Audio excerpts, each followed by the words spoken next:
बिस्मिल्लाहिर्रहमानिर्रहीम। अस्सलाम वालेकुम नाज़रीन इकराम, मैं हूं मखदूम शहाबुद्दीन और आप देख रहे हैं मेरा फेसबुक और यूट्यूब चैनल। उम्मीद करता हूं आप सब लोग बखैर वाफियत होंगे और जहां भी होंगे अपने अहले खाना समेत खुश भी होंगे और महफूज भी। 30 मई 2025 जुम्मे का दिन 78 साल में पहली मरतबा भारत क्लीन बोल्ड हुआ है और इस सब के अंदर भारत बाज़ाब्ता तौर पर अब आलमी तन्हाई का सामना तो कर रहा है, लेकिन रूस की जानिब से अब तक का बड़ा सिफारती धमाका हुआ है। अगर इसे भारत के ऊपर एक बॉम्बशेल कहा जाए तो यह कहना गलत नहीं होगा।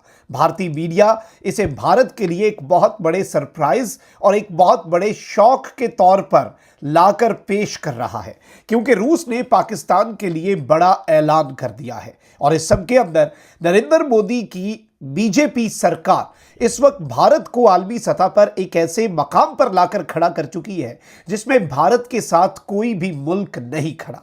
सोवियत यूनियन और रूस, इनके साथ भारत के ताल्लुकात और डिफेंस कॉपरेशन और डिफेंस टाइज जो S-400 मिसाइल डिफेंस सिस्टम की सूरत में या मिग तैयारों की सूरत में रही हैं, अब उस सब को जिस तरह से धचका लगने जा रहा है और पाकिस्तान ने ये एक महाज जो रह गया था ये महाज भी फतह कर लिया है। इस हवाले से एक्सक्लूसिव डिटेल्स हैं जो आपके सामने रखनी है और जियो पॉलिटिक्स जो है वो भी अब एक बहुत ही डिफरेंट नहज पे जाकर खड़ी हो चुकी है, उसे भी डिस्कस कर लेते हैं। वहीं दूसरी जानिब अमरीकी मीडिया की रिपोर्ट में मोदी का बोरिया बिस्तर अब गोल होने जा रहा है। ये चीज आप याद रखिएगा कि नरेंद्र मोदी के लिए अब मुश्किलात ही मुश्किलात हैं। ये सारी डिटेल्स आपके सामने रखनी है, लेकिन अगर अभी तक आपने इस वीडियो को लाइक नहीं किया, लाइक जरूर कर दें। आपके लाइक्स, कमेंट्स और शेयर्स हमारे लिए बहुत ज्यादा इंपॉर्टेंट हैं। सबसे पहले तो नाज़रीन इकराम मैं आपको यह बता दूं कि इस वक्त भारतीय वजीर दिफा राजनाथ सिंह जो है उसने एक मरतबा फिर से गीदड़ भभकियों पर ही इक्तफा किया है और जाहिर बात है कि भारत के अंदर इनकी सियासत जो है वो बिखर चुकी है और इनकी सियासत के ताबूत में आखिरी कील ऑपरेशन बुनियानुम बरसूस ने ठोक दिया है। इसलिए ये अब कोई ना कोई एडवेंचर मजीद करने की कोशिश करेंगे और इसीलिए राजनाथ सिंह ने अब स्टेटमेंट दी है कि सिंदूर ऑपरेशन अभी खत्म नहीं हुआ, यह सिर्फ एक वक्फा है, एक इंतबा है। अगर पाकिस्तान ने वही गलती दोबारा की तो भारत का रद्द अमल और भी सख्त होगा। पाकिस्तान जानता है कि जब भारतीय बहरिया पूरी ताकत से हरकत करती है तो क्या होता है। जब भारतीय बहरिया ने कार्रवाई की तो पाकिस्तान दो हिस्सों में बंट गया। अगर सिंदूर ऑपरेशन में बहरिया मुकम्मल तैयारी में होती तो पाकिस्तान दो नहीं, मेरे ख्याल में 4 टुकड़ों में बंट जाता। पाकिस्तान को याद रखना चाहिए कि हमारी बहरिया एक तरफ समुद्र की तरह पुरसुकून है तो दूसरी तरफ समुद्र जैसी सुनामी लाने की ताकत भी रखती है। अब ये राजनाथ सिंह की तरफ से जो तड़ियां लगाई गई हैं, जो गीदड़ भभकियां और जो धमकियां लगाई गई हैं, ये सिर्फ और सिर्फ भारत के अंदर फेस सेविंग के लिए है, लेकिन हम इस सब में इसे किसी भी तरह से इग्नोर नहीं कर सकते। अब आप यही देख लें कि chairman joint chief of staff committee general Sahir Shamshad Mirza जो हैं उन्होंने स्टेटमेंट दी है और उन्होंने कहा कि भारत के साथ तनाव अभी भी मौजूद है, स्ट्रेटेजिक मिसकैलकुलेशन के खदशे को रद्द नहीं कर सकते। गैर मुल्की खबर एजेंसी से गुफ्तगू करते हुए chairman joint chief of staff committee general Sahir Shamshad Mirza ने कहा कि हम 22 अप्रैल से पहले की सूरत हाल पर वापस आ रहे हैं, इस वक्त कुछ नहीं हो रहा। जनरल साहिर शमशाद मिर्जा ने कहा कि हालिया पाक भारत तनाज़े में दोनों मुमालिक जौहरी हथियारों के इस्तेमाल की तरफ नहीं गए, ताहम यह बहुत ही खतरनाक सूरत हाल थी। किसी भी वक्त स्ट्रेटेजिक मिसकैलकुलेशन के खदशे को रद्द नहीं कर सकते क्योंकि तनाव अभी भी मौजूद है और तनाव में रद्द अमल मुख्तलिफ हो सकते हैं। उन्होंने कहा कि मुस्तकबिल में इस किस्म की सूरत हाल मुतनाज़ा इलाकों तक महदूद नहीं रहेगी, ये बल्कि पूरे भारत और पूरे पाकिस्तान तक फैलेगी। अब यह एक इंतहाई रीजनेबल और एक इंतहाई नपी तुली स्टेटमेंट है और इस सूरत हाल का एक बेहतरीन आप कह लें कि जनरल साहिर शमशाद मिर्जा जो हैं उन्होंने रुख पेश किया है और एक रियलिटी जो है वो इंटरनेशनल मीडिया के सामने रखी है। वहीं दूसरी जानिब वजीर आज़म जो हैं उन्होंने दुशंबे में बैनुल अक़वामी ग्लेशियर तहफ़्फ़ुज़ कॉन्फ्रेंस जो है उससे खिताब में कुछ बातें कही हैं और एक इंपॉर्टेंट चीज़ यह है कि भारत को इस इंटरनेशनल फोरम से जो वाज़े इंतबाह जारी किया है कि पाकिस्तान अपने हिस्से के पानी पर कोई समझौता नहीं करेगा, पाकिस्तान इस पर कॉम्प्रोमाइज़ नहीं करेगा। आई थिंक ये भी एक स्टेटमेंट बहुत इंपॉर्टेंस की हामिल है। अच्छा, अब ज़रा आगे बढ़ते हैं नाज़रीन इकराम और बहुत बड़ी खबर है। द टाइम्स ऑफ इंडिया जो है उसकी हेडलाइन क्या है जी, पुतिन शॉक्स इंडिया। पुतिन ने भारत को हिलाकर रख दिया। Russia science big deal with Pakistan, assures big help amid ongoing tensions. Russia ने पाकिस्तान के साथ एक बहुत बड़ी डील साइन कर ली है और पाकिस्तान को यकीन दहानी कराई है एक बड़ी मदद की, ये जो टेंशन्स चल रही है इस सब के दौरान।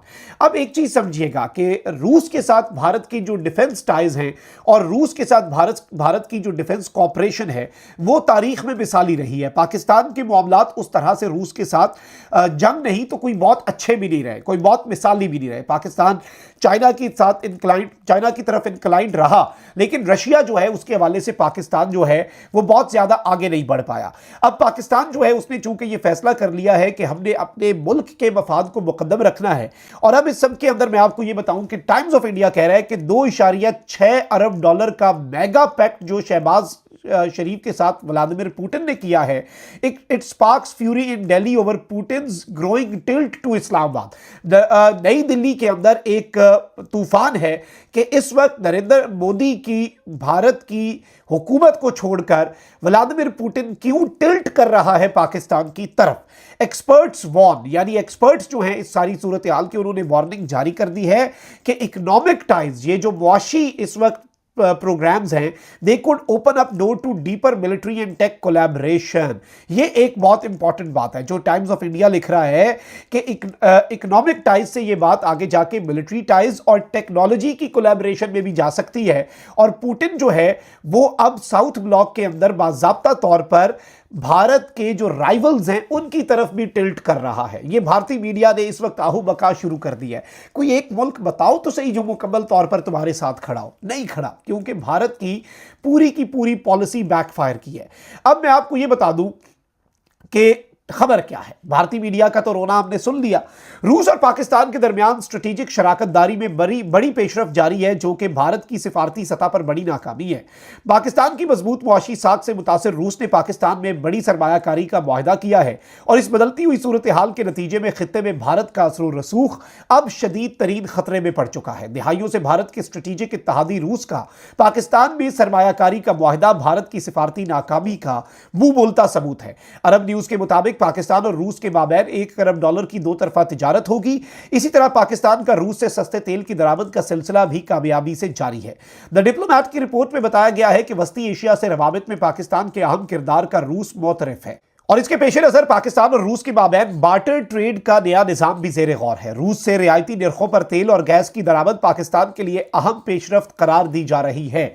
बार्टर ट्रेड क्या होता है? वो ये होता है कि भाई आपकी एक चीज हमें पसंद है, हमारी एक चीज आपकी पसंद है, उनका रेट लगा लेंगे। ऐसा नहीं होगा कि रूस से जो चीज हमने खरीदी हमने उसकी अदायगी अलग से पैसों में डॉलर्स में की, और रूस ने जो हमसे चीज ली उसकी अदायगी रूस ने अलग से डॉलर्स में की। नहीं, रूस हमें गुड्स देगा, हम गुड्स के बदले उसे गुड्स देंगे, और उसकी एक सर्टेन रेट होगा। तो बार्टर ट्रेड जो है उसका निजाम भी इस वक्त पाकिस्तान और रूस के दरमियान जेर गौर है। रूस से रियायती निर्खों पर तेल और गैस की दरामद पाकिस्तान के लिए अहम पेशरफ्त करार दी जा रही है। पाकिस्तान स्टील मिल्स के 700 एकड़ पर जदीद रूसी टेक्नोलॉजी से नया प्लांट जो है वो तामीर किया जा रहा है। रूसी टेक्नोलॉजी से तैयार करदा प्लांट से खाम तेल की नकलो हरकत के अखराजात कम होंगे, और पाक रूस मुआहदे के तहत पाकिस्तान स्टील की दरामदात में 30% कमी और $2.6 अरब की बचत मुतवक्के है। भारत प्रोपेगेंडे के जरिए इस वक्त बाज़ाब्ता तौर पर और इससे पहले भी पाकिस्तान और रूस की शराकत दारी को सैबोटाज करने की कोशिश करता रहता है, लेकिन अब इस खित्ते के अंदर, इस रीजन के अंदर बाज़ाब्ता तौर पर भारत का असर रसूख जो है वो खतरे में पड़ चुका है। और रशिया के साथ भारत की डिफेंस टाइज हैं। आपको पता है कि S-400 मिसाइल डिफेंस सिस्टम जो है वो भी हम सबके सामने है कि भारत रूस से लेता है। पाकिस्तान ने ऑल्दो उसे भी तबाह कर दिया। जाहिर बात है जो चीज रास्ते में आनी थी, चाहे वो फ्रेंच राफेल थे या रशियन S-400, और रशिया को इस चीज से यह भी समझ आई कि पाकिस्तान खित्ते की एक बहुत बड़ी ताकत है। जो S-400 मिसाइल डिफेंस सिस्टम जो रूस का गरूर है उसे उड़ा सकता है, वो कितना पावरफुल होगा उसकी पावर का अंदाजा तो रशिया से बेहतर कोई मुल्क नहीं लगा सकता। और रशिया ने अब यह फैसला किया है कि रशिया पाकिस्तान और चाइना के साथ, तो पहले ही आपको पता है रशिया का एक अलायंस है, तो रशिया पाकिस्तान को अब इग्नोर नहीं कर पा रहा, और पाकिस्तान के साथ ये जो तारीखी टाइज हैं ये भारत के लिए बिलाशुबा दर्द सर हैं। अच्छा, वहीं दूसरी जानिब अमेरिकी थिंक टैंक है, उसने एक रिपोर्ट जो है वो जारी की है, और वो ये है, उसका टाइटल है India is losing South Asia to China. South Asia इस वक्त इंडिया लूज कर रहा है और चाइना को लूज कर रहा है। जनूबी एशिया में भारत का असर रसूख कम हो गया है। जनूबी एशिया ने भारत को मुस्तरद कर दिया है। ये अमेरिका की थिंक टैंक की एक रिपोर्ट है। अब जनूबी एशिया के अंदर भारत को बेसिकली डेवलप किया जा रहा था कि भारत एक रिप्लेसमेंट के तौर पर और भारत पर इन्वेस्टमेंट जो है वो एंटी चाइना एक ब्लॉक बनाने के लिए और चाइना का मुकाबला करने के लिए वेस्ट ने भारत पे पैसा लगाया। अपनी औकात वक्त तो भारत की थी नहीं। अब भारत जो है उसके वाले से ये बात आई है कि साउथ एशिया में बांग्लादेश भी आता है, पाकिस्तान भी आता है और भारत जो है वो इस पर कोई इन्फ्लुएंस नहीं हासिल कर पा रहा। और इवन अब ये जो पाक भारत टाकरा हुआ है इसके बाद भारत की असल जो औकात है उसकी कलई भी खुल गई है। यानी भारत की जो स्टैंडिंग है वो पूरी दुनिया के सामने रोजे रोशन की तरह आया हो चुकी है और भारत जो है ये अमेरिका से अब आवाजें उठ रही हैं। तो इसका एक ही मतलब है कि अब अमेरिका भी इंडिया को अबेंडन करने जा रहा है। पाकिस्तान के लिए सिफारती महाज पर कामयाबियां हैं तो भारत के लिए सिफारती महाज पर नाकामियां ही नाकामियां हैं। कमेंट सेक्शन में राय का इजहार जरूर करें। अपना बहुत ख्याल रखें। अल्लाह निगहबान। पाकिस्तान जिंदाबाद।